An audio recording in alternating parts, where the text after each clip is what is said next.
Oh, I didn't see you there. Hello, and welcome to the next video, which is the roundup of how the general existence in Edinburgh is in the month October.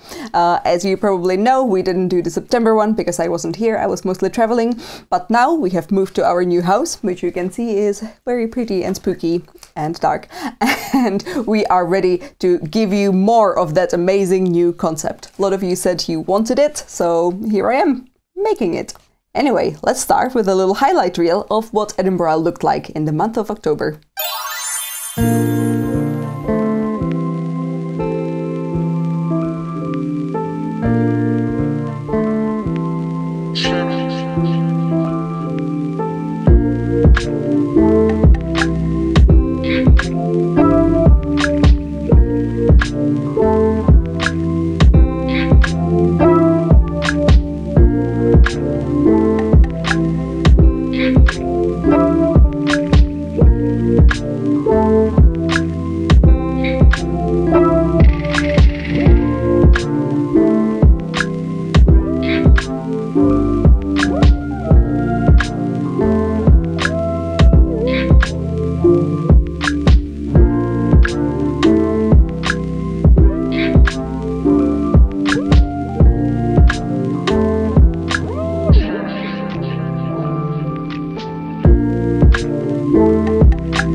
Now, weather.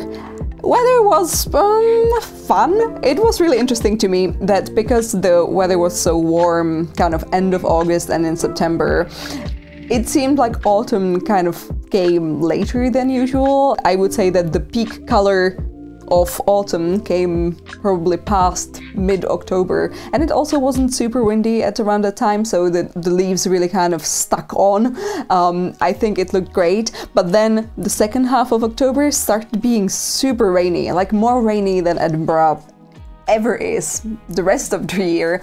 And I don't really know if this is normal because I often travel in October, so let me know in the comments below if Edinburgh is always this crazy rainy in October. The good news is that the trees were so pretty that actually I thought that even despite all the wetness, the nature made the city look so pretty. It was amazing. I thought that it looked great in any weather thanks to the amazing trees and foliage, and I think that if you are considering coming to Edinburgh in October, it's not a bad idea as long as you can take the rain and some wind. I think that it's still gonna be very photogenic in that sort of like spooky, atmospheric way. I think another thing that was making the weather less horrible to me was seeing how many local independent businesses were really leaning into Halloween and autumnness this year. Let's mention some of them. Hatta, one of my favorite porridge cafes, had a pumpkin porridge last week. We had it super nice, filling, warming, amazing. They also had these amazing biscuits, like Empire biscuits, but I would call them Linzer cookies. They were huge and shaped like pumpkins. Amazing. Kilted Donuts had not one or two, but 4 Halloween-themed donuts. My favorite one was the jack-o'-lantern one, which had orange glaze and chocolatey whipped cream in the middle. Amazing. They also have a new shop now in Stockbridge. I am your designated expert on the city. I remember all the things. Cuckoo Bakery also really went beyond expectations because they had a series of autumny cupcakes and also a series of Halloweeny cupcakes, I believe, and so did Mimi's Bakehouse. We visited them on Lowerston Castle and they had a lot of spooky looking baked treats. 12 Triangles had some pumpkin spiced nuts, you know, kind of as a sister to their usual cardamom nuts.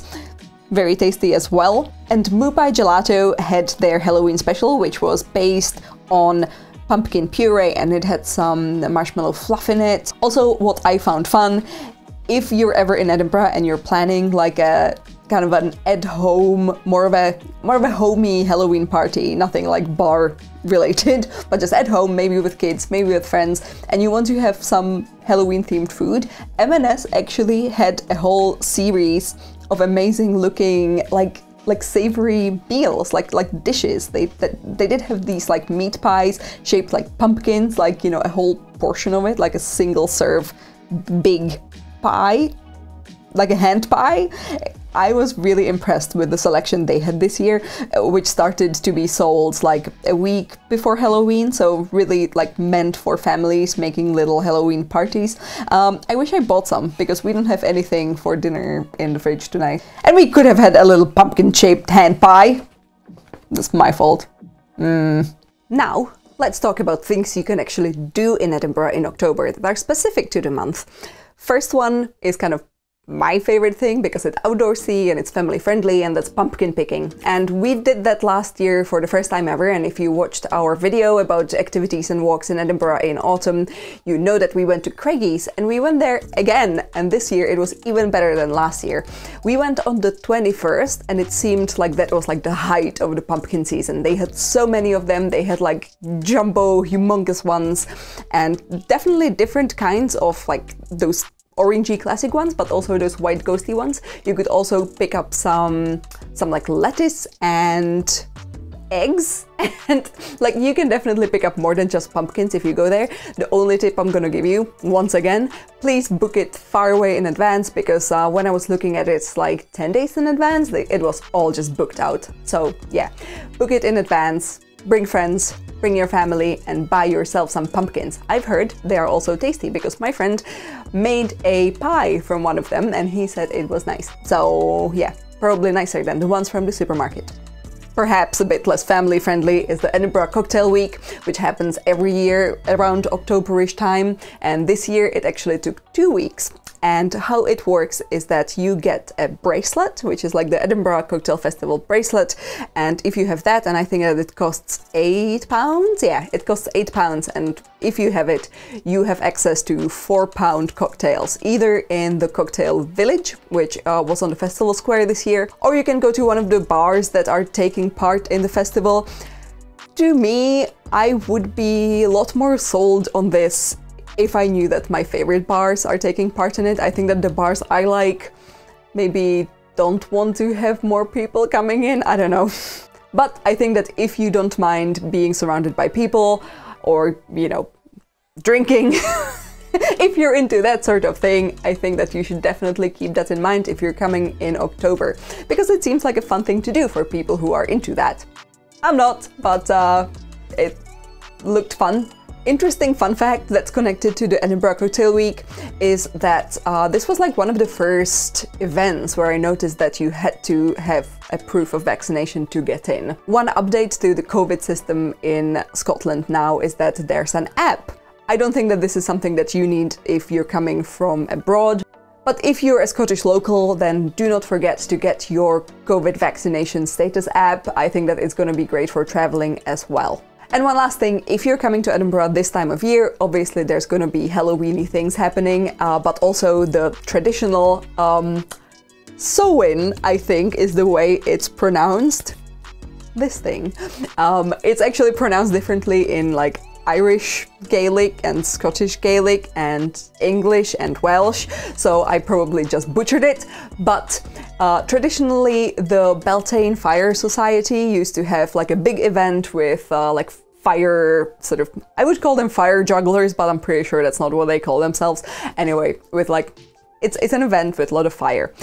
It used to be on Kelton Hill. I think that then one year it was in Holyrood Park. But either way, these years, you know, 2020 and 2021, they had to do it as an online event. Hey, so as I'm editing this, I actually realized that there was an event for Samhuinn this year.